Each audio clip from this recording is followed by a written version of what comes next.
जय हिंद friends, welcome to the video.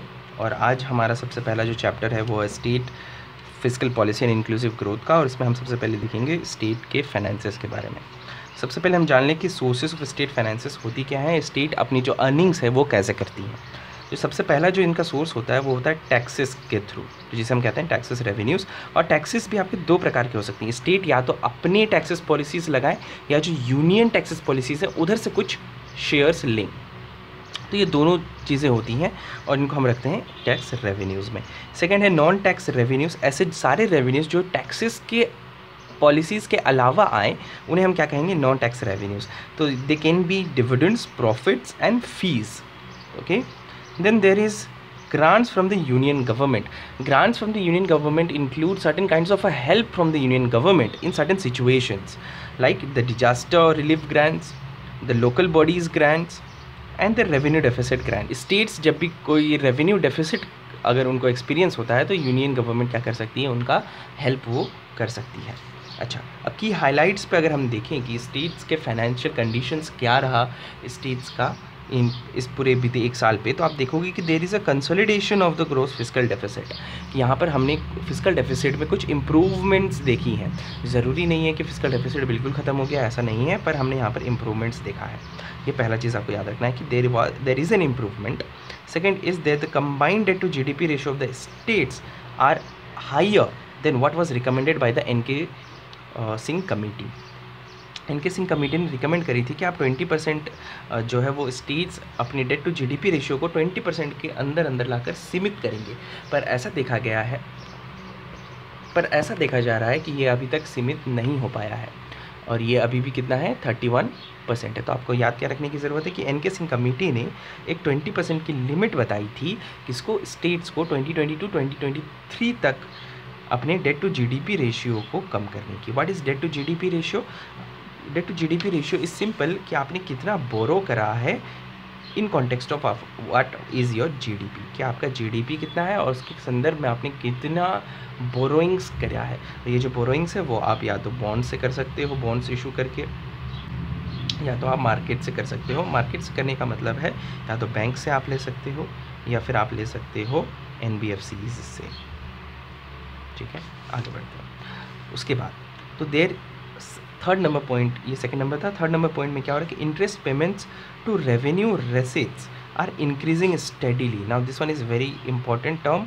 यहाँ पे क्या हो रहा है कि जो आपको रेवेन्यू आप अर्न कर रहे हो, इस रेवेन्यू अर्निंग पे आपका जो है large amount of the revenue is going to the interest payments, यानी कि आपको इंटरेस्ट देने में ही वो ज़्यादा खर्चा हो रहा है। आपने जो भी डेट लिया था, जो भी आपने उधार लिया था, उस उधार के बदले आप क्या चुकाओगे, उस उधार के बदले आप इंटरेस्ट दोगे। तो उस इंटरेस्ट देने पे आपके बहुत सारे पैसे खर्चे हो रहे हैं, स्टेट्स के बहुत ज़्यादा पैसे खर्चे हो रहे हैं। और ये जो खर्चे हैं ये लगातार बढ़ रहे हैं, steadily increasing. All this expenditure for the payment of the interest on the account of the debts obtained by the states is increasing at a steady pace and which is leading to the erosion of the debt sustainability। यानी कि जो debt sustainability है वो कम हो रही है आपकी। debt sustainability का क्या मतलब होता है कि आपने जो revenues कमाए हैं आप उसे उस debt को चुका पा रहे हो। एक ऐसा समय आएगा जब आप उसको चुका नहीं पाओगे तो हम कहेंगे कि debt sustainability has been erosion. तो आपकी डेट सस्टेनेबिलिटी आपकी नहीं रही कि आप अब उस डेट को जो आपने लिया है उसको आप चुका नहीं सकते हो, आप उसको भर नहीं पा रहे हो। ठीक है, देन देर इज़, अब इसका RBI का ये कहना है कि आपका जो इंटरेस्ट पेमेंट्स है वो इतना बढ़ रहा है कि आपको डेट सस्टेनेबिलिटी के आपको धीरे धीरे क्या होगी, आपके लिए मुश्किल होता जाएगा। किन के लिए? स्टेट्स के लिए। और ये ये किस स्टेट के लिए? ऐसा कोई नहीं है, ये सारे स्टेट्स के लिए कंबाइंड हम देख रहे हैं। Then there is a market borrowing is the largest component of the outstanding debt. इसका मतलब क्या है कि जो गवर्नमेंट है, जो स्टेट्स हैं,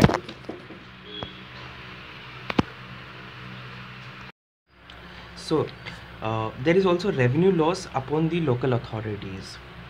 Now what are the local authorities? Local authorities simply means the rural local bodies and the urban local bodies. Okay, so next trend what we see is there is an increase in the fiscal deficit. Further, there is a increase in the aggregate public debt of the states. So we had already learned about the increasing tax payments, and so therefore there is also public debt of the states are increasing. Why it is increasing? Because due to the COVID situation, इस Covid situation के चलते सारे states को क्या करना पड़ा, extra borrowings करनी पड़ी। इसके चलते क्या हो गया, पब्लिक डेट हमारा इंक्रीज़ हो गया। अगर हम देखें यहाँ पर तो states own tax revenue is the largest sources of revenue of total revenue receipts. जितने भी रेवेन्यू रिसीट्स हैं स्टेट के, उनमें सबसे बड़ा सोर्स क्या है उनका, सबसे ज़्यादा पैसे कहाँ से आते हैं, सबसे ज़्यादा पैसे आती हैं उनके टैक्स रेवेन्यू से, अपनी टैक्स रेवेन्यू से, जो उनकी खुद के पॉलिसीज़ हैं, ना कि जो उन्हें सेंटर से मिलता हो। नेक्स्ट अगर हम देखें तो लोग क्या मिल रहा है कि प्रॉपर्टी टैक्स कलेक्शन जो है वो कम हो चुका है। प्रॉपर्टी टैक्स कलेक्शंस कम क्यों हो चुके हैं? क्योंकि यहाँ पर आप देखोगे कि प्रॉपर्टी अंडर वैल्यूएशंस हुई हैं, इनकम्प्लीट प्रॉपर्टी रिकॉर्ड्स हैं, हमारे पास रिकॉर्ड्स भी कंप्लीट नहीं है और यहाँ पर अंडर वैल्यूएशन भी है। अच्छा, इसके अलावा अगर हम यहाँ पर देखें तो कुछ छोटे छोटे टॉपिक्स हैं, जैसे कि importance of strong state revenues, state के रेवेन्यूज़ क्यों स्ट्रॉन्ग होने चाहिए, ये आप अपने आप देख लेना इस डॉक्यूमेंट में। उसके बाद अगर हम देखें तो reasons for the shortfall in the state finance, state की जो ये फाइनेंसेस हैं, जो इनमें हमने ट्रेंड्स देखा कि किस प्रकार कंसोलिडेटेड फिस्कल डेफिसिट धीरे धीरे कम तो हो रहा है, पर अभी भी इम्प्रूवमेंट बाकी है, इनमें इम्प्रूवमेंट हुआ है पर अभी भी ब्रिज करना बाकी है further. Debt to GDP ratio हमारा अभी भी लिमिट से ऊपर है। उसके बाद अगर हम देखें कि डेट सस्टेनेबिलिटी धीरे धीरे इरोज हो रही है, क्योंकि हमें इंटरेस्ट पेमेंट्स हमारे बढ़ते जा रहे हैं। उसके बाद हमने देखा है कि मार्केट बोरोइंग अभी भी सबसे ज़्यादा है हमारा, ठीक है। उसके बाद हमने देखा कि रेवेन्यू लॉसेस पंचायत्स को, लोकल बॉडीज़ को, अर्बन लोकल बॉडीज़ को लगातार देखने को मिल रही हैं। फिर हमारे पास फिस्कल डेफिसिट अभी भी है और पब्लिक डेट जो है वो अभी भी इंक्रीज़ है, बढ़ता ही जा रहा है। उसके बाद हम अगर देखें तो स्टेट्स के जो खुद के टैक्स रेवेन्यूज़ हैं वो सबसे ज़्यादा इनके रेवेन्यू के सबसे ज़्यादा पार्ट यही देती हैं।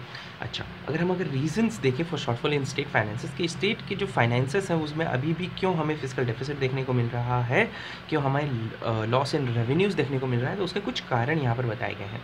सबसे पहले आप अगर देखोगे तो लो टैक्स बुयंसी, यानी कि जो टैक्सेस हैं वो बढ़ नहीं रही हैं। टैक्सेस जो है वो पिछले साल की तुलना में आगे अब बढ़ नहीं रही हैं। यहाँ पर टैक्स एडमिनिस्ट्रेशन के इश्यूज़ हो सकती हैं, जिनको हम लोग हमें प्रीलिम्स के पॉइंट ऑफ व्यू से उतना डिटेल में देखने की ज़रूरत नहीं है, हमें मेंस में ये हम अच्छे से डील करेंगे।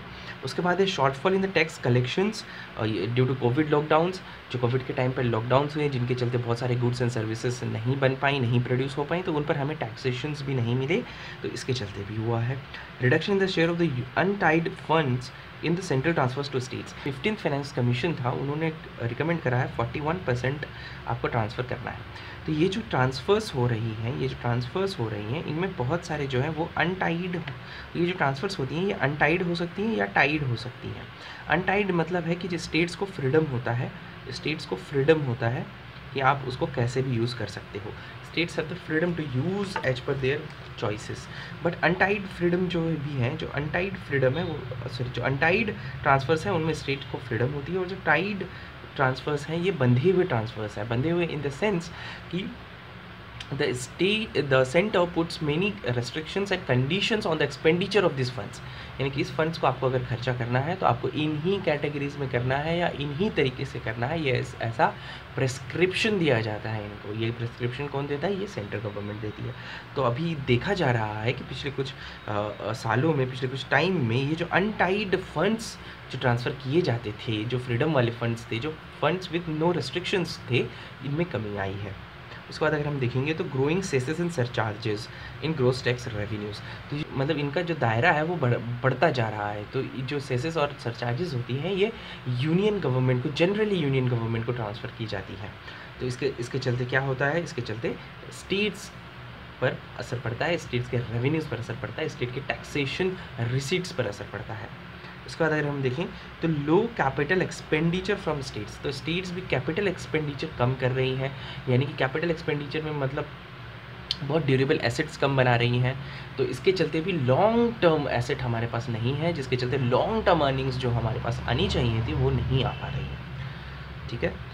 फिर जैसे populist program such as farm loan waivers, तो पॉपुलिस्ट प्रोग्राम्स में होता क्या है कि जैसे आप फार्म लोन वेवर्स दे देते हो, यानी कि आप एक ऐसा खर्चा कर रहे हो जिससे आपको बाद में ना कोई अर्निंग बनेगी और ना कोई एसेट बना रहे हो, ये खर्चे आपके सीधे सीधे बर्बाद हो रहे हैं, यानी कि it is generally going waste. तो पॉपुलिस्ट प्रोग्राम्स एज वेल।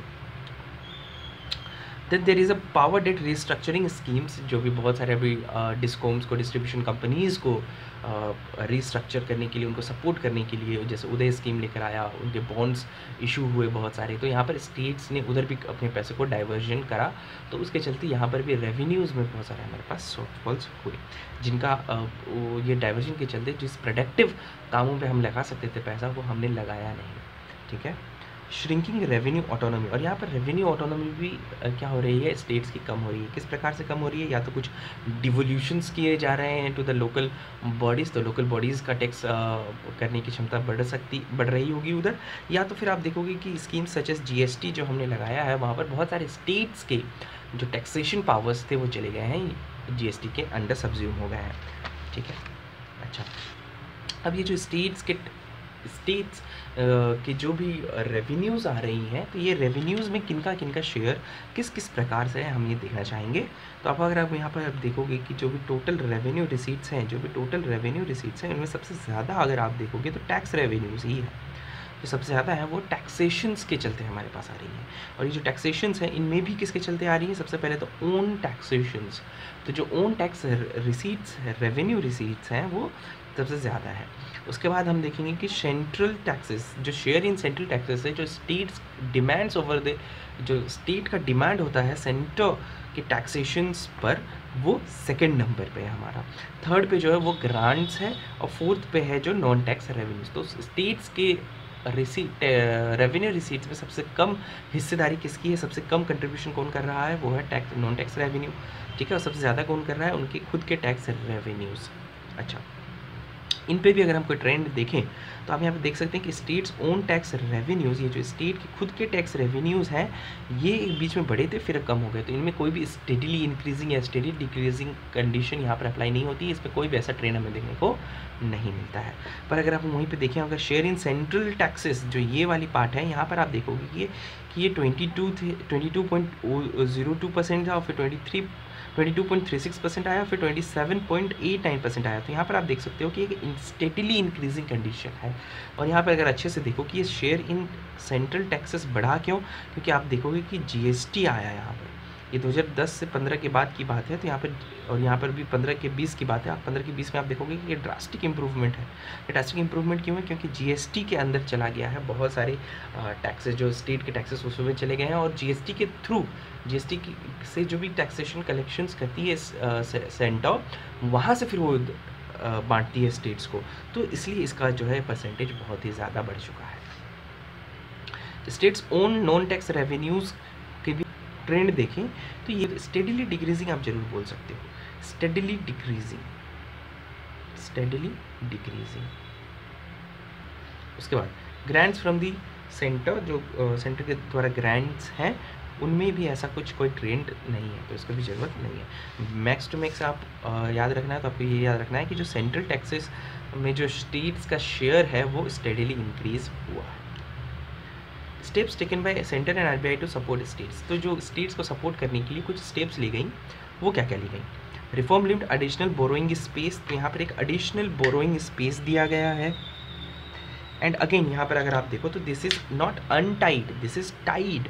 यहाँ पर देखो कि रिफॉर्म लिंक्ड है, यानी कि स्टेट्स को कुछ रिफॉर्म्स करनी पड़ेंगी, जो विच इंक्लूड आप देखोगे 1 nation 1 ration card, is of doing business, urban local bodies and power distributions.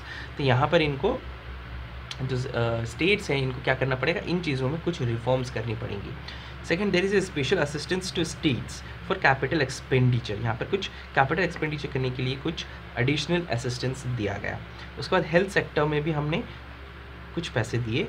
RBI measures, RBI ने क्या मेजर्स लिया, यहाँ पर ओवरड्राफ्ट फैसिलिटीज़ प्रोवाइड करी, ओवरड्राफ्ट फैसिलिटीज़, और वेज एंड मीन्स लिमिट्स को भी क्या करा हमने, एडवांस इन्हांस करा है। तो एक चीज़ आपको यहाँ पे याद रखनी है कि वेज एंड मीन एडवांसेस जो भी होती हैं वो स्टेट्स भी ले सकती हैं, this is an important fact that you need to remember. ठीक है, ये so now let us understand the second topic, that is government securities, GSECs. So recently what happened is Reserve Bank of India recently allowed the small investors, the individual investors, the retail investors, retail investor means the individual investors, the individual investors to invest in the government securities. Earlier it was not allowed. So what was the government securities? What is government security? A government security is a tradable instrument issued by the central government. Remember this thing, it is not issued by the RBI, it is issued by the central government, it is not issued by the RBI. RBI merely acts as a facilitator of the selling and buying, but it is not the issuing authority over here. Now in India, the central government issues both treasury bills and bonds and dated securities, while state governments can issue only bonds or dated securities, which are known as the state development loans. So bonds, that is, the state governments cannot issue treasury bills, and they are known as these kinds of the GSEC. The government security is a risk-free gilt-edged instruments. There is a gilt-edged and a junk bonds. There are junk bonds and there are gilt-edged. Gilt-edged are those which has no defaulting risk, यानी कि आपने अगर यहाँ पर पैसा देकर ये खरीदा है तो आपको बाद में इसे वापस करने पर पैसा मिलेगा ही मिलेगा, पर जो जंक बॉन्ड्स है उनमें कोई गारंटी नहीं होती है। इसमें एक गारंटी होती है कि मुझे पैसा वापस मिलेगा। तो इन्हें हम कहते हैं risk free gilt edge instruments, gilt account. अच्छा, यहाँ पर इसको ख़रीदने के लिए आपको याद रखने की ज़रूरत है कि आप जब इसको ख़रीदें तो आपको क्या बनाना पड़ेगा, एक गिल्ट अकाउंट बनाना पड़ेगा। ये अकाउंट कहाँ बनेगा, ये अकाउंट आपको बनेगा ई कुबेर प्लेटफॉर्म पर, CBS प्लेटफॉर्म ऑफ RBI। ई कुबेर का CBS प्लेटफॉर्म ऑफ RBI पर खुलेगा। आपको ये याद रखना है कि यहाँ पर गिल्ट अकाउंट की हमें ज़रूरत पड़ेगी, हमें डीमैट अकाउंट की ज़रूरत नहीं पड़ेगी। ये आपको याद रखना है, no demat accounts, no demat account, only gilt account.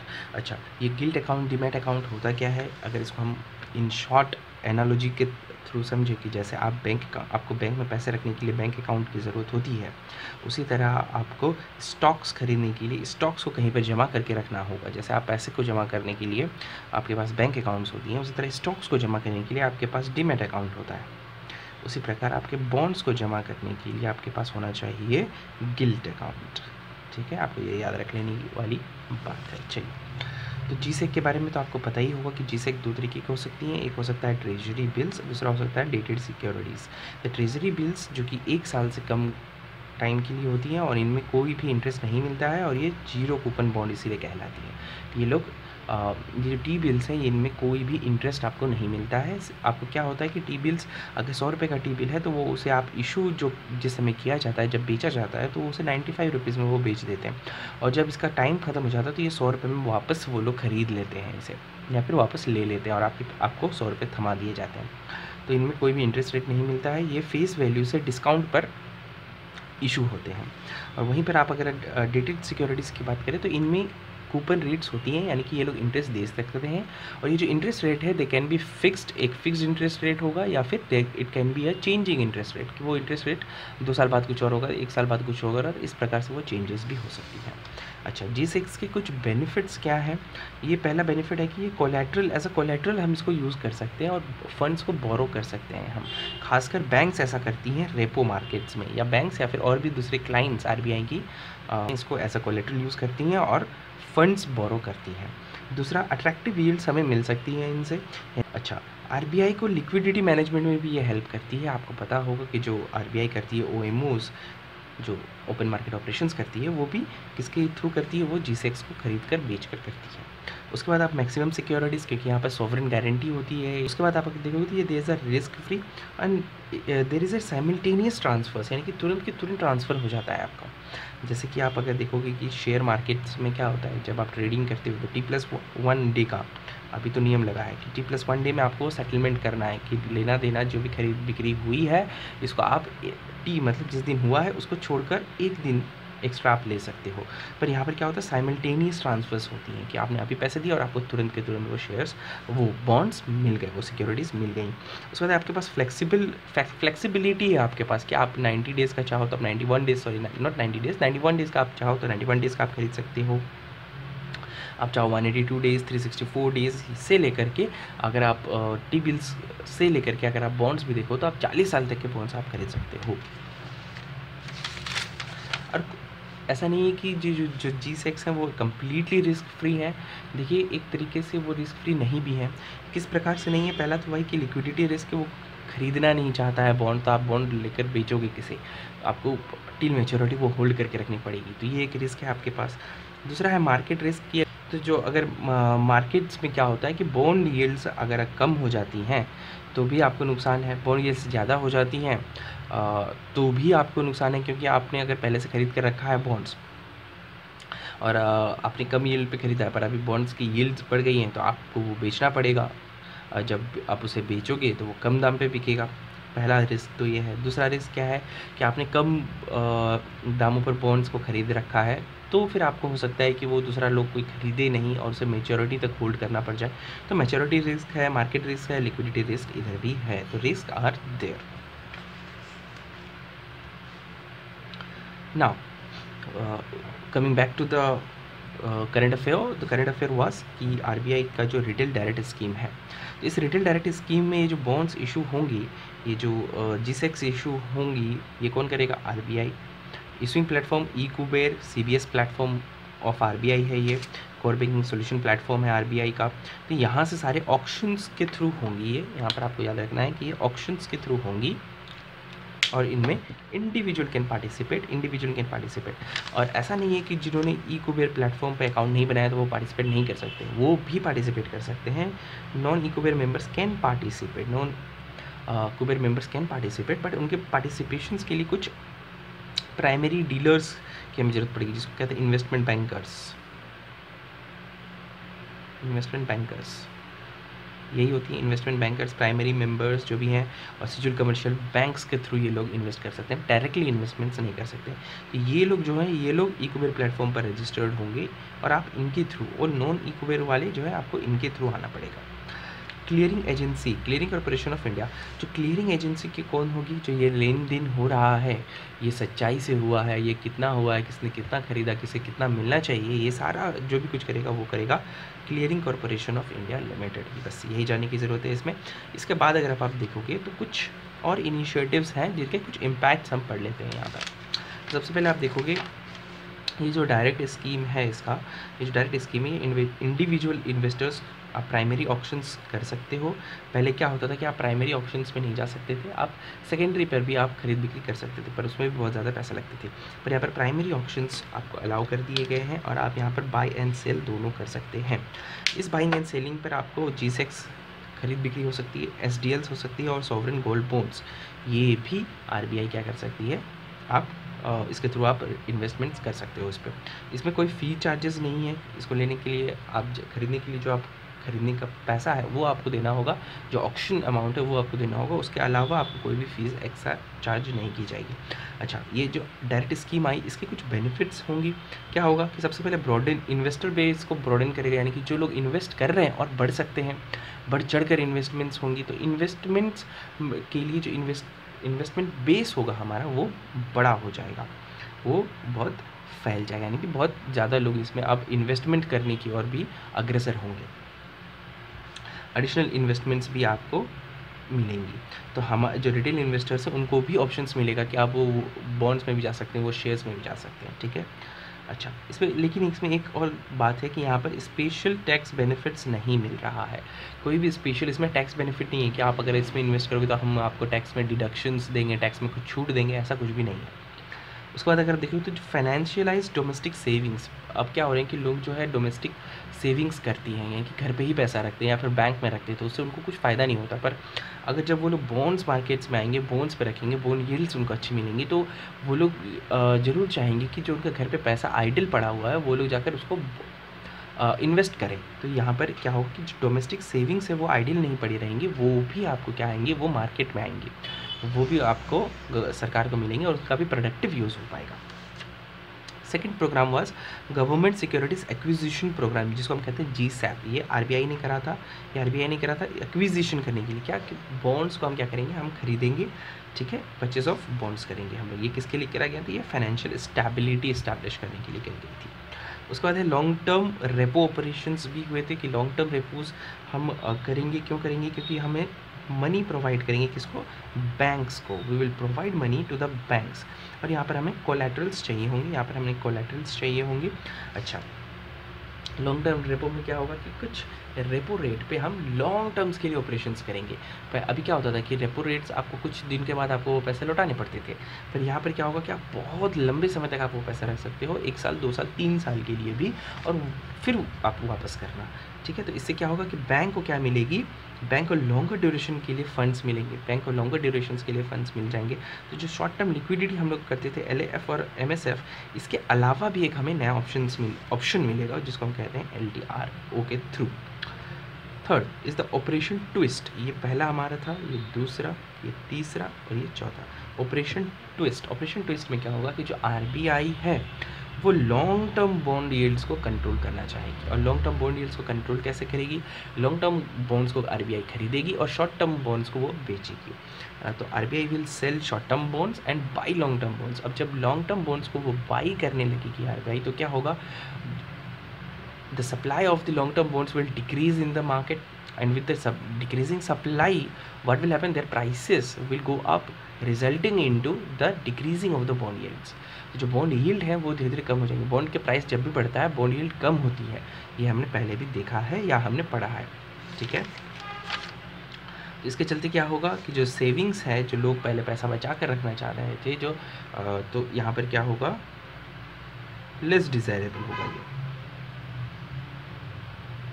जो लॉन्गर टर्म यील्ड्स थे, यानी कि जो बड़े बड़े लॉन्ग टर्म के लिए बॉन्ड्स ये लोग खरीद कर रख लेते थे आदमी लोग कि चलो हमें 10 साल 15 साल हम इसको रख लेंगे, आराम से पैसे कमाएंगे, तो अभी ऐसा नहीं होगा। पैसे वहाँ पर उनको कम मिलने लगेंगे। जब पैसे उनको कम मिलने लगेंगे तो वो लोग क्या करना चाहेंगे, ये लॉन्ग टर्म बॉन्ड्स को ये लोग अपने पास रखना नहीं चाहेंगे, ये लोग बेच कर पैसे को और कहीं इन्वेस्ट करेंगे, तो जो इकोनॉमी के लिए ज़्यादा प्रोडक्टिव होगा, तो it will boost the economy ना।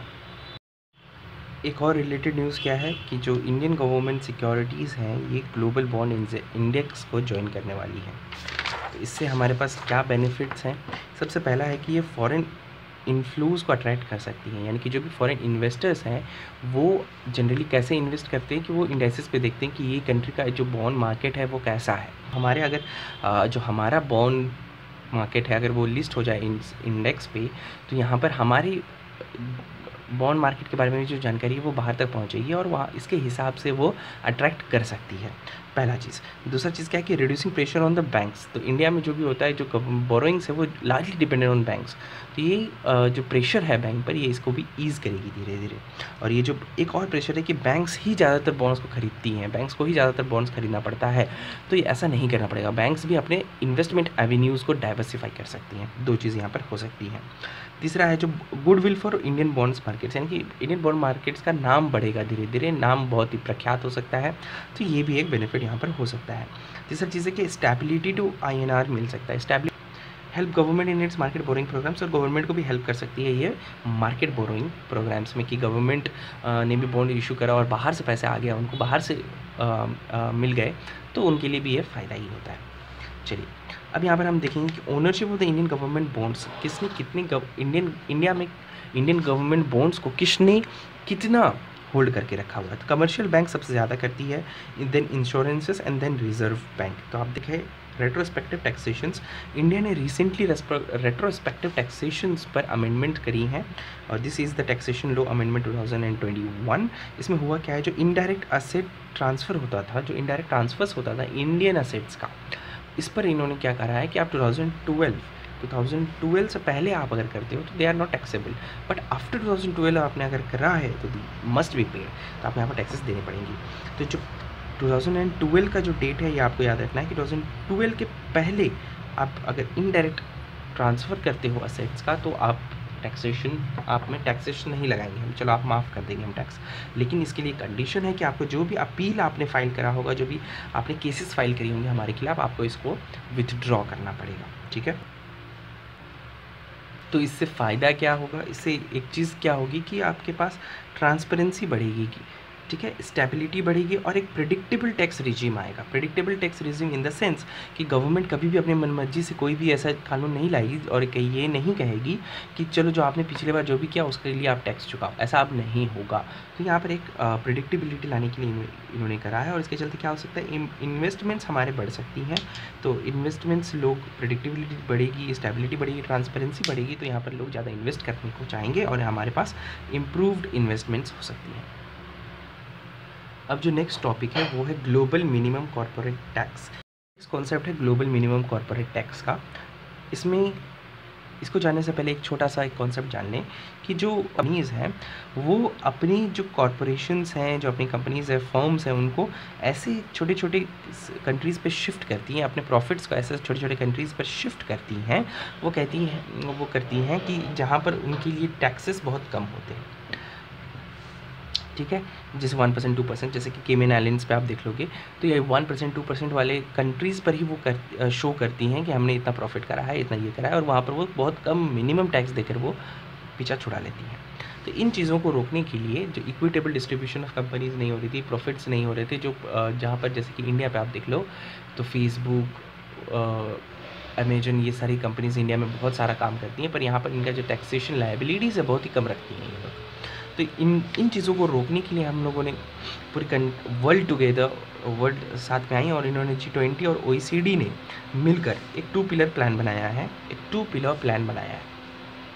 इस 2 पिलर प्लान में सबसे पहला चीज़ ये क्या कहा गया कि जो भी आप सर्विसेज, जहाँ पर भी आप गुड्स एंड सर्विसेज को सोल्ड करोगे, जहाँ पर भी आप उसको बेचोगे, जहाँ पर भी उसका उपयोग हुआ होगा, टैक्सेस आपको वहीं भरने हैं, उसी कंट्री में आपको टैक्स भरना है। आप चाहे कहीं पर भी रजिस्टर्ड हों, आप इस चीज़ से पीछे नहीं हट सकते हैं, आपको वहीं पर जाकर ही आपको टैक्स भरना है। तो ये हो गया उसका पिलर 1। पिलर 2 में क्या कहता है, पिलर 2 कहता है कि आप किसी भी कंट्री को मिनिमम 15% कॉर्पोरेट टैक्स तो रखना ही है। अगर वो कंट्री 15% मिनिमम कॉर्पोरेट टैक्स नहीं रखती है, अगर वो कंपनी मिनिमम 15% टैक्स नहीं रखती है, तो दूसरा कंट्री क्या कर सकता है, उस पर एक टॉपअप टैक्स लगा सकता है। फॉर एग्जाम्पल अगर हम देखें यहाँ पर अच्छे से कि कंपनी है, मान लीजिए एक कंट्री है, मान लीजिए ए, एक कंट्री है बी, एक कंपनी है कंट्री ए में रजिस्टर्ड हुई है और कंट्री बी में काम करती है, कंट्री बी में वो कुछ गुड्स एंड सर्विसेज प्रोवाइड करती है। तो यहाँ पर इसका सेलिंग हो रहा है गुड्स एंड सर्विसेज का, तो टैक्स आपको यहीं पर लगाना है। पर इस कंट्री ने क्या कर रखा है कि इनका टैक्स है 15% से कम, इन्होंने लगा रखा है ओनली 11%।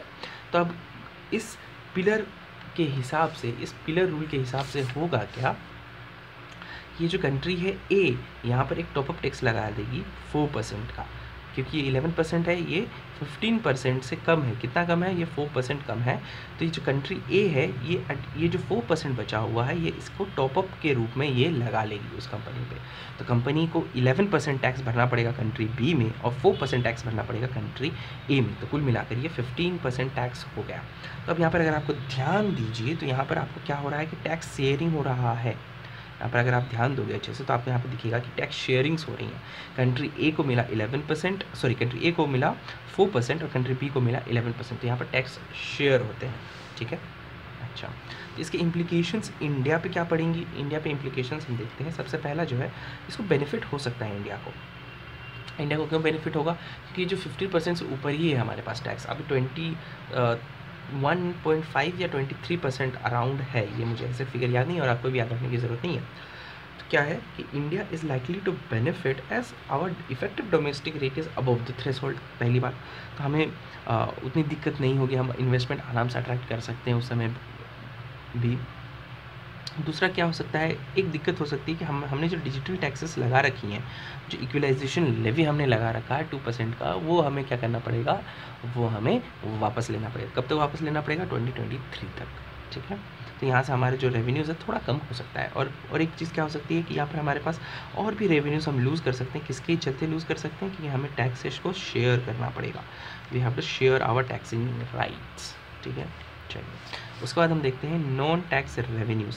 नॉन टैक्स रेवेन्यूज़ में एक कॉन्सेप्ट है डायरेक्ट मोनेटाइजेशन का, direct monetisation of the fiscal deficit. किसी भी कंट्री की गवर्नमेंट अगर फिस्कल डेफिसिट अगर करती है तो उसको चुकाने के, उसको भरने के, उसको ब्रिज करने के 3 से 4 तरीके होते हैं। क्या क्या तरीके होते हैं, सबसे पहला अगर आप देखोगे तो आप डेट लोगे, यानी कि आप पैसे उधार लोगे, गवर्नमेंट पैसे उधार पे लेगी और इसके बाद फिस्कल डेफिसिट को ये भरने की कोशिश करेगी। उसके बाद ये फिस्कल डेफिसिट को ब्रिज करने की कोशिश करेगी। उसके बाद या तो आप कर सकते हो कि आप टैक्सेस बढ़ा सकते हो, आप ऐसे मेजर्स लो कि आप टैक्सेस बढ़ा दो, तो हो सकता है वहाँ से टैक्स बोयेंसी मिल जाए आपको, वहाँ से टैक्स से कलेक्शंस आपको ज़्यादा होने लगे, तो उस पैसे को लेकर आप यहाँ पर फिस्कल डेफिसिट को आप ब्रिज करने पर लग जाओ। जो भी खर्चे आपके हुए हैं उनको आप वहाँ से भरपाई कर दो। या तो फिर आप क्या करोगे, आप मोनेटाइजेशन करोगे कि आप पैसे छापोगे और उसको मनी डायरेक्टली यूज़ करोगे अपने ख़त्म करने के लिए, फिस्कल डेफिसिट में जो भी खर्चा हुआ है उसको पैसे चुकाने के लिए। तो क्या हो सकता है कि इनडायरेक्ट मोनेटाइजेशन क्या होगा कि RBI will buy bonds from the secondary market by printing fresh money to infuse liquidity. क्या करेगी कि RBI जाएगी सीधे सेकेंडरी मार्केट में, वहाँ से बॉन्ड्स खरीदेगी और ये प्रिंट करके पैसा खरीदेगी, ठीक है। दूसरा क्या हो सकता है कि डायरेक्ट मोनेटाइजेशन क्या होगा कि RBI directly purchases government bonds in the primary market by printing money to the finance the spending needs of the government. RBI क्या करेगी, सीधे कि सीधे गवर्नमेंट ने इशू करा बॉन्ड्स प्राइमरी मार्केट में और उसे प्राइमरी मार्केट से ही उठा लिया, प्राइमरी मार्केट से ही खरीद लिया, तो इसे हम कहेंगे डायरेक्ट मोनेटाइजेशन, क्योंकि प्राइमरी मार्केट से खरीदने पर पैसे सीधे के सीधे गवर्नमेंट के पास जाती हैं, पर सेकेंडरी मार्केट में आपने जिससे खरीदा वो उनके पास जाता है पैसा। अच्छा, अब यहाँ पर आप देखोगे तो इसे हेलीकॉप्टर मनी भी कहते हैं। इसे हेलीकॉप्टर मनी क्यों कहते हैं, क्योंकि ये ऐसा लगता है कि हेलीकॉप्टर के द्वारा फ्री में गिरा दिया गया है, गवर्नमेंट को फ्री में दे दिया गया है। और यहाँ पे क्या होता है कि new money are printed to stimulate economy during a crisis like a recession. तो कोई भी एक क्राइसिस है, रिसेशन टाइप की क्राइसिस है, यहाँ पर अगर नए पैसे छाप कर इससे उभारने की कोशिश करी जाए तो उसे हम कहते हैं हेलीकॉप्टर मनी। तो direct monetisation of deficit in India, आपको ये याद रखना है कि ये जो direct monetisation of deficit in India है ये 1997 तक था, ये 1997 तक काम में आता था। और यहाँ इसके बाद से एडहॉक ट्रेजरी बिल्स को बंद कर दिया गया और 2006 के बाद से FRBM एक्ट ने इसे कंप्लीट प्रोविजन कर दिया कि डायरेक्ट मोनेटाइजेशन आप नहीं कर सकते हो, कि आप डायरेक्ट प्राइमरी मार्केट से RBI बॉन्ड्स नहीं खरीद सकती है, ठीक है। उसके बाद लेकिन हाउएवर 2017 में एक एस्केप क्लोज डाला गया कि आप डायरेक्ट मोनेटाइजेशन कुछ कंडीशंस में अगर कुछ दिक्कतें आ जाती हैं एक्स्ट्रा, तो उस पर आप उसको क्या कर सकते हो, आप डायरेक्ट मोनेटाइजेशन कर सकते हो। उसके बाद अब हम कंसर्न्स देखें कि ये डायरेक्ट मोनेटाइजेशन के साथ क्या क्या प्रॉब्लम्स एसोसिएटेड हैं। तो सबसे पहला प्रॉब्लम है कि इन्फ्लेशन लेकर आएगा, कि आप पैसे प्रिंट करोगे और वो पैसे प्रिंट करने के बाद लिक्विडिटी मार्केट में इन्फ्यूज़ हो जाएगी। जो लिक्विडिटी बढ़ जाएगी तो आपको पता है कि लिक्विडिटी बढ़ने पर क्या होता है कि डिमांड्स घटने लगती हैं, डिमांड्स बढ़ने लगती हैं। लिक्विडिटी बढ़ने के बाद डिमांड्स बढ़ने लगेंगी और क्या होगा, इन्फ्लेशन बढ़ जाएगा।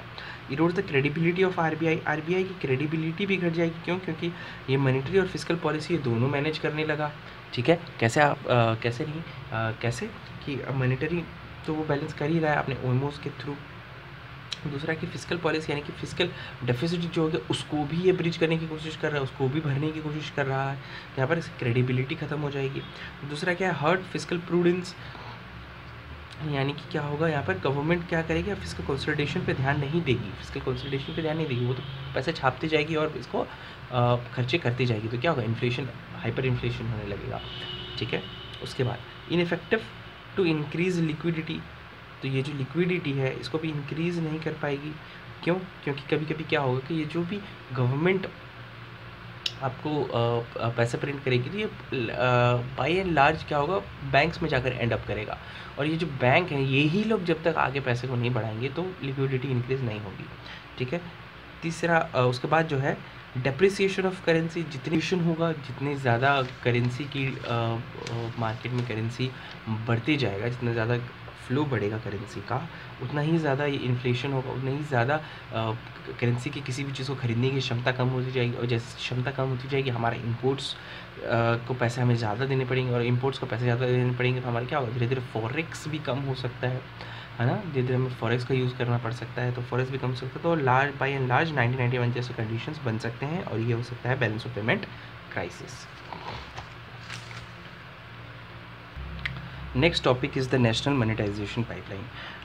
व्हाट इज़ इट, ये क्या है, ये एक रोड मैप है जिसके चलते जो गवर्नमेंट के एसेट्स हैं, जैसे कि इसके लैंड्स हो गए, जैसे कि उसके एयरपोर्ट्स हो गए, जैसे कि उसके रेलवे ट्रैक्स हो गए, तो इन सभी को वो क्या करेगी, मोनेटाइज करेगी इन द सेंस रेंट पर देगी। आप ऐसा कुछ समझ सकते हो कि वहाँ से वो कुछ पैसे रेवेन्यूज़ लेगी और उसको वो शेयर करेगी।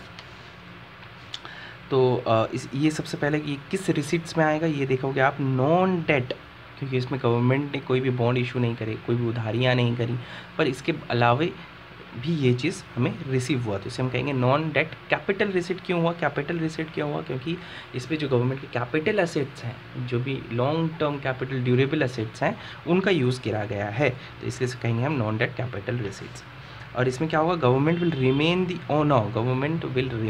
Owner, only it will give it as a rent. जैसे कि आप किसी भी अपने घर को आप रेंट पर देते हो किसी को, टेनेंट को, तो वो टेनेंट उसका ओनर नहीं हो जाता है, बट उसके पास राइट्स जरूर हैं। अगर आप अच्छे से ध्यान रखो तो उसके पास क्या है कि आप उसके पास राइट्स हैं, कि आप right to collect, right to use है उनके पास, लेकिन उनके पास राइट ऑफ ओनरशिप नहीं है, उनके पास राइट ऑफ ओनरशिप नहीं है। अच्छा, और ये जो नेशनल मोनेटाइजेशन पाइपलाइन है, ये नेशनल इंफ्रास्ट्रक्चर पाइपलाइन के साथ भी को टर्मिनस होगा, यानी कि लोग दोनों साथ साथ काम करेंगे। और ये जो इसको अनाउंस किया गया था 2019 में, इंफ्रास्ट्रक्चर पाइपलाइन वाज अनाउंस इन 2019। ये आपको याद रखने वाली बात है कि जो इंफ्रास्ट्रक्चर प्रोग्राम था वो 2019 में इशू करा गया था।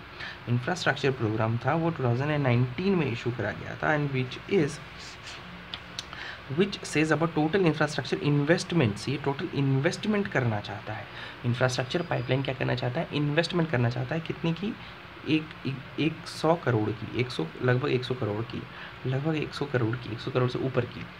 नेशनल इंफ्रास्ट्रक्चर पाइपलाइन क्या करना चाहता है, इन्वेस्टमेंट करना चाहता है इंफ्रास्ट्रक्चर्स में।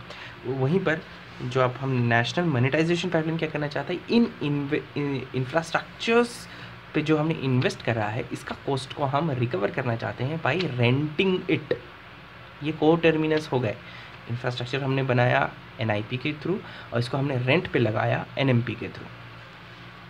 ये हमारा हो गया एक साइकिल पूरा। आप अच्छे से देखोगे तो सबसे पहले क्या, एग्जिस्टिंग एसेट बेस जो भी है हमारा, उसको हम क्या करेंगे, मोनेटाइज करेंगे। मोनेटाइज करने के बाद हमें वहाँ से कुछ पैसा मिलेगा, उस पैसे से हम क्या करेंगे, नया इंफ्रास्ट्रक्चर बनाएंगे, फिर ये नए इंफ्रास्ट्रक्चर को फिर से हम क्या करेंगे, मोनेटाइज करेंगे।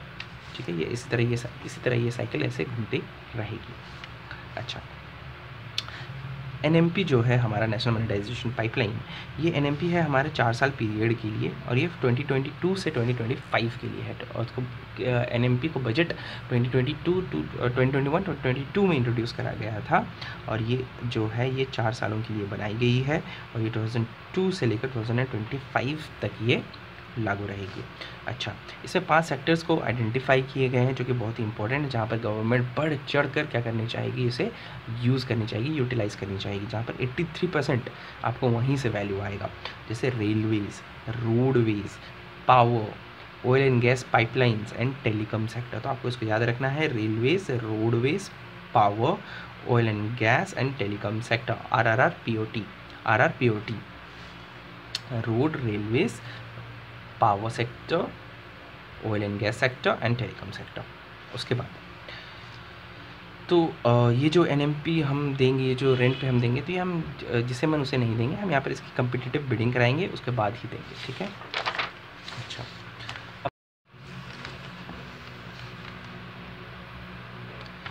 next is the concept of land banks. What are land banks? See, land banks means creating a pool of lands, identifying various lands and creating a pool of it to use it later when needed. जब भी हमें ज़रूरत पड़ेगी हम उसके use करेंगे, हम इस पहले से आइडेंटिफाई करके रखेंगे और उसके बाद क्या करेंगे, हम उसको यूज़ करेंगे। तो इसको प्रोडक्टिव यूज़ करेंगे। किसी भी वैकेंट लैंड को हम उसका आइडेंटिफाई करेंगे, उसका फिर बाद में हम इसको यूज़ करेंगे। तो इसको सबसे पहले इसको यूज़ करने की जिम्मेदारी किसके पास है? ये DPAM के पास है। इन्होंने फाइनलाइज़ करा है एक लैंड बैंक कंपनी। इन्होंने एक लैंड बैंक कंपनी बनाने के लिए उसके जो स्ट्रक्चर्स हैं उसको फाइनलाइज़ करे हैं। सेलिंग लैंड पार्सल्स, ये क्या करेगा, ये सेल करने के लिए है land parcels own by the government departments and the public sector companies. तो जो भी गवर्नमेंट डिपार्टमेंट्स के द्वारा ओन की गई हैं, पब्लिक सेक्टर कंपनीज के द्वारा ओन की गई हैं, इनको ये सेल करेगा। ठीक है, it is a governmental entity, it will make productive use of the vacant land. और ये पहले भी था हमारे पास 1990s में, स्टेट गवर्नमेंट्स ने कर रखी थी। 1990s में ये स्टार्ट हुआ था और स्टेट गवर्नमेंट्स ने कर रखा था। 2017 तक बहुत सारे स्टेट्स ने यहाँ पर पहले से ही ऐसे साइजेबल लैंड बैंक्स बना लिए हैं। ठीक है, ये नीति आयोग ने भी इसका सपोर्ट करा है, इस नीति आयोग ने भी इसका समर्थन करा है। उसके बाद अगर आप देखोगे तो 2020 में एक national GIS enabled land bank system was launched for 6 states. तो 6 स्टेट में फर्स्ट टाइम क्या हुआ कि ऐसे एक लैंड बैंक बना और इस GIS इनेबल्ड होगा, यानी कि जियोग्राफिक इसमें क्या होगा, इंफॉर्मेशन इनेबल्ड होगा कि वो लैंड कहाँ है, उसके जोग्राफ़ी क्या है, उसके अगल बगल में क्या चीज़ें हैं, तो ये सारी चीज़ें उसमें इंफॉर्मेशन में इनेबल्ड होंगी। और ये लैंड बैंक्स, ये जो लैंड के पूल्स हैं, ये जो लैंड्स रखे हुए गए हैं, इनको बाद में बेचा जाएगा या फिर इनको बाद में किसी भी प्रोडक्टिव यूज़ के लिए यूज़ करा जाएगा। तो बेनिफिट्स ऑफ लैंड बैंक्स, ऐसे लैंड बैंक्स बनाने का बेनिफिट क्यों है, क्योंकि लैंड यूज़ एफिशिएंसी बढ़ेगी कि हम पहले से ही अगर हम प्लान करके रखते हैं कोई किसी लैंड को या किसी जगह को उसके जोग्राफ़ी के अनुसार, उसके वेरियस लैंडमार्क्स के अनुसार, तो उसको यूज़ करने में एफिशिएंसी हमारी बढ़ जाती है, उसको हम प्रोडक्टिव यूज़ कर सकते हैं, हम प्लान्ड यूज़ कर सकते हैं। दूसरा, देयर इज़ द डिलेज जो होती है गवर्नमेंट लैंड को डिस्पोज करने में, उसका यूजेस करने में, उसके लैंड रिकॉर्ड्स मेंटेन करने में, ये सारी चीज़ों का भी जो इंक्रोचमेंट्स होता है, इलीगल इंक्रोचमेंट्स होता है, तो इन सभी चीज़ों का भी समाधान हो सकता है।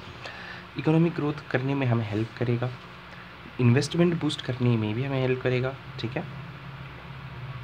एक्सेसिबिलिटी बढ़ जाएगी, इजी इन्फॉर्मेशन मिलने लगेगा, तो इन्फॉर्म डिसीजंस होगा इन्वेस्टर्स के द्वारा। ईज़ ऑफ डूइंग बिजनेस बढ़ेगा हमारा, ठीक है। ट्रांसपेरेंसी और बर्डन जो है जुडिशरी पे कम होगी, क्योंकि जो लिटिगेशंस होती है लैंड के खिलाफ, ये कम हो जाएंगी। अच्छा, इस पर एक जो लैंड एक्विजिशन प्रोग्राम्स होता है, उस पर एक रिहेबिलिटेशन एंड रिसेंटमेंट एक्ट लागू होता है। जो भी हम लैंड एक्विजिशन करते हैं, जब भी हम लैंड का एक्विजिशन करती है गवर्नमेंट, तो उसमें रिहेबिलिटेशन एंड रिसेटलमेंट के लिए एक एक्ट है, जिसमें क्या होता है कि social impact assessment is mandatory for all projects except certain fuse in case of urgency और इरीगेशन प्रोजेक्ट्स पर an environmental impact assessment is required. तो यहाँ पर क्या होता है, कुछ प्रोजेक्ट्स को छोड़कर सभी प्रोजेक्ट्स में ये बहुत ज़रूरी होती है social impact assessment. Social impact assessments में क्या होता है कि जो पीपल अफेक्टेड होते हैं इनके द्वारा, वही लोग बताते हैं, वही लोग जानकारी देते हैं कि इसमें क्या क्या प्रॉब्लम्स आएंगी, इसमें क्या क्या हमने फेस करा है, इससे क्या क्या हमें दिक्कतें हैं, तो ये सारी चीज़ें उनमें होती है।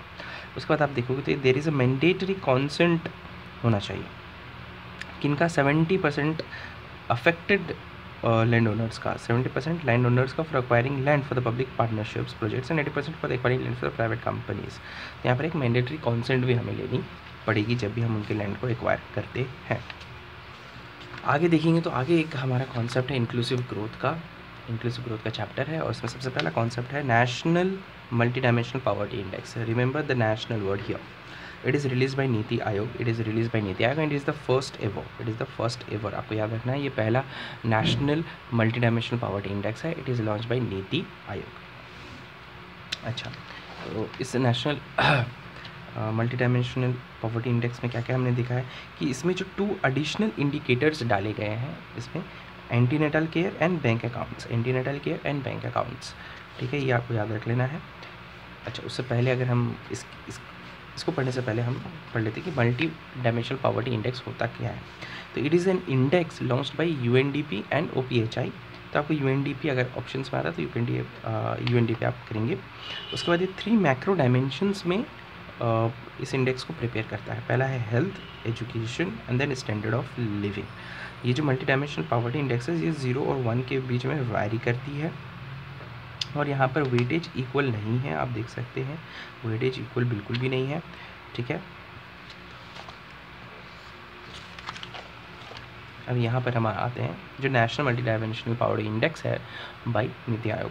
ये जो नीति आयोग है, यहाँ पर आप देख सकते हो कि हेल्थ, एजुकेशन और स्टैंडर्ड ऑफ लिविंग के अंदर इंडिकेटर्स हमारे पास nutrition, child mortality, school years of schooling, school attendance, cooking fuel, sanitation, drinking water, electricity, housing and assets है।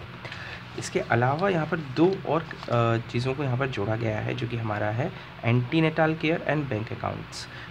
ये रहा आपका स्टैंडर्ड ऑफ लिविंग में बैंक अकाउंट है, और हेल्थ में है हमारा एंटीनेटल केयर, जो कि यहाँ पर मौजूद नहीं है। तो आप ये अगर क्वेश्चन आता है कि मल्टी डायमेंशनल पॉवर्टी इंडेक्स से ये ब्रॉडर है कि नहीं, तो हाँ, this is broader than our multi poverty index by UNDP in particular in case of India. अच्छा, ये जो वेट्स हैं यहाँ पर, ये वेट्स इक्वल आपको दिख रहे हैं, लेकिन ये जो इंडिकेटर वेट्स हैं, दिस आर नॉट इक्वल्स। तो हेल्थ, एजुकेशन और dimensional weights are equal, but indicators weights are not equal, ठीक है, ये आपको याद रखने की ज़रूरत है। अगर ये चाहो तो आप मर्जी हो तो पढ़ लेना, नहीं हो तो आप स्किप कर सकते हो।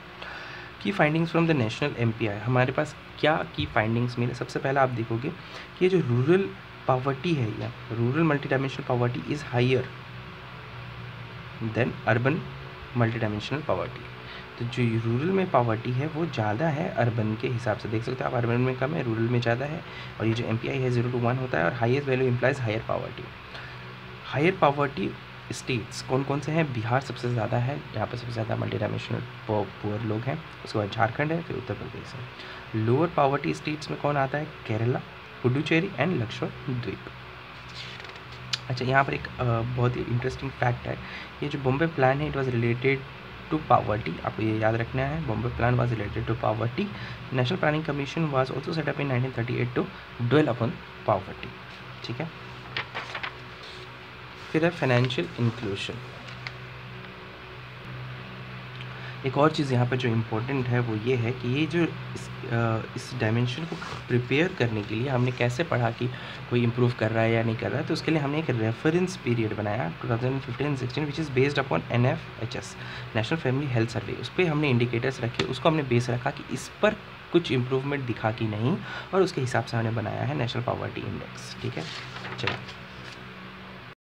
next topic of importance is the financial inclusion, and this time RBI has released first ever index regarding financial inclusion. It is called the Financial Inclusion Index, FI index. Okay, now in this Financial Inclusion Index it covers details of banking, investments, insurances, postal and pension sectors, etc. Okay, now it scales from 0 to 100. It scales from 0 to 100, where 0 represents complete financial exclusion and 100 includes complete financial inclusion. जहाँ पर 0 का मतलब होगा कि यहाँ पर financial inclusion हुई ही नहीं, बिल्कुल भी नहीं हुई, और वहीं पर 100 का स्कोर जो है वो इंडिकेट करेगा यहाँ पर कंप्लीट फाइनेंशियल इंक्लूजन है। अच्छा, इसमें से आप देख सकते हो कि 3 पैरामीटर्स हैं, एक्सेस, यूसेज एंड क्वालिटी। ये जो क्वालिटी रही फाइनेंशियल इंक्लूजन की वो कैसी रही, लिटरेसी मिली कि नहीं, कंज्यूमर प्रोटेक्शन हुआ कि नहीं, इनइक्वालिटीज़ तो नहीं है, और ग्रीवेंस रिएड्रेशन का अच्छा खासा प्रोविजंस है कि नहीं। वहाँ पर यूसेज पे आप देखोगे कि कितने लोग फ्रिक्वेंटली यूज़ कर रहे हैं इसे, क्रेडिट ले रहे हैं, इंश्योरेंस ले रहे हैं, कैशलेस कर रहे हैं कि मोबाइल बेस्ड कर रहे हैं कि रेमिटेंसेस कर रहे हैं कि नहीं, तो ये यूसेज ट्रैक भी करता है। उसके बाद ये एक्सेस तो ट्रैक करेगा ही कि बैंक के ब्रांचेस कितने बड़े, ATMs कितने बड़े, कॉरस्पोंडेंट्स बड़े कि नहीं, पॉइंट ऑफ सेल टर्मिनल्स बड़े कि नहीं। ठीक है, और इसके पास एक चीज़ है कि इसके पास कोई भी बेस ईयर नहीं है, ये हम मेजर नहीं करेंगे कि इस साल से लेकर अभी तक इतना इम्प्रूवमेंट हुआ कि नहीं। ये लोग बस विदाउट बेस ईयर हमने जो एफर्ट्स लगाए गए हैं उसको ये कैलकुलेट करता है। ठीक है, आउटकम्स को इतनी जल्दी कैलकुलेट नहीं करता। और उसके बाद यहाँ पर आप देखोगे कि RBI के द्वारा ली गई और भी कुछ स्टेप्स दी गई हैं, और गवर्नमेंट के द्वारा ली गई कुछ और भी स्टेप्स यहाँ पर दी गई हैं, जो कि आप देख लेना। उसके बाद यहाँ पर एक इम्पॉर्टेंट चीज़ है कि PM जनधन योजना का जो परफॉर्मेंस रहा वो कैसा रहा। सबसे पहले आप देखोगे कि जो भी नए अकाउंट्स खुले उनमें से आधे से ज़्यादा महिलाओं ने खोला है। This one is a very important aspect कि देखोगे आप कितना ज़्यादा फाइनेंशियल इंक्लूजन हो रहा है। ठीक है, सेकेंड थिंग इज़ कि ये जो 2/3 ऑफ द अकाउंट्स जो भी ओपन हुए ये रूरल और सेमी अर्बन एरियाज़ में हुए हैं। ठीक है, क्योंकि अर्बन एरियाज़ में आप कह सकते हो कि पहले से ही बैंकों का पेनिट्रेशन अच्छा था, पर रूरल और सेमी अर्बन में धीरे धीरे हुआ पेनिट्रेशन बढ़ा, और इसी के चलते क्या हुई है यहाँ पर 2/3 ऑफ द अकाउंट्स जो भी ओपन हुए हैं यहाँ पर रूरल और अर्बन एरियाज़ में। उसके बाद एक आप देखोगे जनधन दर्शक ऐप आया है, एक जनधन दर्शक मीन्स टू सी। तो देर इज़ अ जनधन दर्शक app which helps in locating the bank touch points like bank branches, ATMs, bank mitras, post offices, etc. Now remember this post office banks as well. So it is being used to identify villages which are not served by the banking touch points. तो इनसे क्या पता चलेगा कि हमारे पास banking touch points कहाँ कहाँ हैं और कौन कौन से ऐसे एरियाज़ हैं जहाँ पर बैंकिंग टच पॉइंट्स अभी तक नहीं पहुँचे हैं। ओके, नाउ की concepts and information on physical policy. आप डेट टू GDP रेशियो मैंने बता दिया कि कितना आप डेट ले रहे हो, किसके रेस्पेक्ट में कितना GDP है आपका। This is known as the debt to GDP ratio. It is the ratio of the country's public debt to its gross domestic product, indicates a company's ability to pay back its debt. तो ये बताता है कि हम कितना date को पे back कर सकते हैं, एबिलिटी टू पे बैक कि अगर हमारा डेट हमारे जीडीपी से बड़ा हो गया, अगर हमारा डेट हमारे जीडीपी से बड़ा हो गया तो क्या हम इस डेट को चुका पाएंगे? नहीं चुका पाएंगे, क्योंकि हमारे पास जीडीपी ही उतनी नहीं है। ठीक है, तो ये हमें बताता है कि हम इसे चुका पाएंगे या नहीं। डेट सस्टेनेबिलिटी को बता पाता है हमारे। Physical responsibility and budget management act FRBM act mandated debt to GDP ratio of the centre to be brought down to 40% and that of the states to be brought down by 20% by 2024 and 25। तो FRBM act क्या कहता है कि ये जो date to GDP ratio है ये centre के लिए 40% लेकर आइए और स्टेट्स के लिए 20% लेकर आइए 2024-2025 तक। उसके बाद हम देखेंगे फिजिकल डेफिसिट। फिजिकल डेफिसिट क्या कहता है? Physical deficit is the total expenditure minus total income of the government. जितना भी हमने खर्चा किया और जितना भी हमने पाया, इन दोनों का जो डिफरेंस होगा that is known as physical deficit. ठीक है,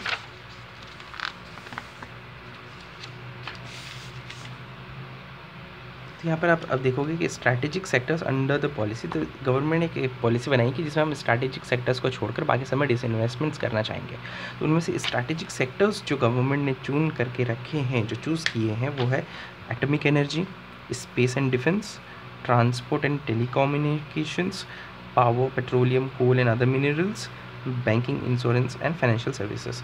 तो इन चीज़ों को उन्होंने क्या कर रखा है, एक बता रखा है कि ये हमारे क्या हैं, स्ट्रैटेजिक सेक्टर्स हैं। कौन कौन से? Atomic energy, space and defence, transport and telecommunication, power, petroleum, coal and other minerals, banking, insurance and financial services. ITAT e Dwar. ITAT e Dwar क्या है? Income tax. आप देख लो अच्छे से, इनकम टैक्स ई द्वार यानी कि some portal to get into. E है मतलब ये क्या है? इलेक्ट्रॉनिक पोर्टल है। तो it is an e filing portal, it is an e filing portal for the income tax appellate tribunals. Appellate tribunals क्या मतलब? इनकम टैक्स डिपार्टमेंट के खिलाफ जो भी आपने कंप्लेंट्स करे, उसके खिलाफ कोई वर्डिक्ट आया होगा, उस वर्डिक्ट के खिलाफ आपने अगर अपील करा तो वो जाएगा आपके अपीलेट ट्रिब्यूनल्स में। तो इस चीज़ों के लिए ये जो अपील आप फाइल करोगी, इसको ई फाइल करने के लिए ये पोर्टल बनाई गई है। That is the thing, and it is launched by Ministry of Law. It is launched by Ministry of Law. This is one thing you need to remember. ठीक है, place of effective management POEM. Now this POEM, what is POEM? POEM is, देखो होता क्या है कि company का decisions कहीं लिया जाता है, तो उस प्लेस को हम कहते हैं poems. Place of effective management, कि वो मैनेजमेंट कहाँ बैठकर डिसीजंस ले रहा है। ठीक है, उस डिसीजंस पर भी समथिंग टैक्सेस वगैरह लगती हैं, रेजिडेंशियल स्टेटस बनता है कि अगर वो इंडिया का कंपनी है, इंडिया में जाकर मैनेजमेंट डिसीजंस ले रहा है, तो वो इंडियन कंपनी है और इस पर टैक्सेस लगेंगी। तो कंपनीज क्या दिखाती थी कि हमारा मैनेजमेंट तो देखो भाई बाहर पे है, लेकिन बाकी सारे डिसीजंस वो यहाँ पर लेते थे। डिज़ाइनिंग कैसा होगा, कितने सारे कैमरेस लगेंगे, या फिर और भी बाकी एस्पेक्ट्स, लेकिन वो ये दिखाते थे कि हमने सारा मैनेजमेंट जो है वो बाहर करा है, लेकिन वहाँ पर वो सिर्फ और सिर्फ एक छोटा सा एस्पेक्ट, उसका अपने डिसीजन का छोटा सा एस्पेक्ट वहाँ पर डिस्कस करते थे। तो इस चीज़ों को रोकने के लिए क्या करी गई है, इनकम टैक्स एक्ट में पोम को अच्छे से डिफाइन करा गया है। Place where the key management and commercial decisions are necessary for the conduct of the business as an entity are in substance में। की डिसीजंस जहाँ पर भी लिए जाते हैं हों किसी भी कंपनी के रिगार्डिंग, किसी भी डिसीजन जो की डिसीजन होता है जिस प्लेस पर लिए जाते हैं उसे हम कहते हैं पोम। तो ये इंट्रोड्यूस कब कराया गया था? 2017 एंड 18 पर। क्यों इंट्रोड्यूस कराया गया था? कि वही जो स्कोप है, Indian tax authorities artificial shiftings होती थी किसके? Control and management outside India to avoid residential status and thereby tax in India. क्या किया जाता था कि जो इनसिग्निफिकेंट और आइसोलेटेड इवेंट्स है, छोटे छोटे, इनको बाहर शिफ्ट कर दिया जाता था। कोई मीटिंग छोटी मोटी रख दी, कोई कुछ और कर दिया, छोटा सा डिस्कशन रख दिया, और उनको यहाँ पर इंडियन अथॉरिटीज़ को ये दिखाया गया कि सामने सारा की डिसीजंस वहाँ पर लिया है। सप्लीमेंट्री ग्रांट क्या होता है? Additional grant required to meet the expenditure of the government is called supplementary grant. किसी प्रकार से गवर्नमेंट के पैसे में कमी हो गई तो वो और भी ज़्यादा ग्रांट्स लेगी, उसको हम कहेंगे सप्लीमेंट्री ग्रांट, और it is given in the article 115 of Indian constitution. Guinea coefficient क्या है? ये इनकम इक्वालिटी को डिपिक्ट करता है, और Lorenz curve is related to this is the Lorenz curve related to it. 0 मतलब परफेक्ट इनइक्वालिटी होती है, 1 रिप्रेजेंटिंग परफेक्ट इनइक्वालिटी। 0 मतलब है कि परफेक्ट इक्वालिटी है, और 1 है मतलब परफेक्ट इनइक्वालिटी है। इनकम और ये पॉपुलेशन के हिसाब से, इनकम एंड पॉपुलेशन के ऊपर ये इसका डिपेंडेंसी रहता है। के शेप्ड रिकवरी आप देखेंगे कि जहाँ पर different sections of the economy recover at starkly different rates. तो डिफरेंट सेक्शंस जो भी इकोनॉमी के होते हैं, जैसे मैन्युफैक्चरिंग, सर्विसेज, या फिर आप कह लो FMCG सेक्टर्स, ये जो डिफरेंट सेक्टर्स हैं ये डिफरेंट रेट्स पर जब भी रिकवर करेंगे तो हम उन्हें उसे क्या कहेंगे, के शेप्ड रिकवरी। यहाँ पर और भी बहुत सारे शेप्स ऑफ रिकवरी हैं।